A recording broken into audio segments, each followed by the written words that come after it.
Welcome back, little learners. You may have heard today's story before. Do you know the story of the gingerbread man? Once upon a time, an old woman baked a gingerbread man.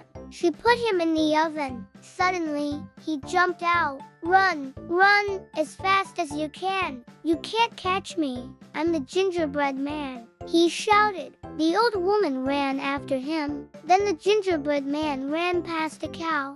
Stop, I want to eat you, said the cow. No, no, you can't catch me, said the gingerbread man. He ran past a horse, a pig, and a farmer. Everyone wanted to catch him, but he ran faster and faster. Then he reached a river. Oh no, how can I cross? He cried. A clever fox said, I can help you. The gingerbread man jumped on the fox's back. The fox swam across the river, but when they reached the other side, the fox tricked him. He ate the gingerbread man in one bite. The moral of the story is, be careful of strangers and don't be too proud of being clever. Thank you for watching and don't forget to subscribe.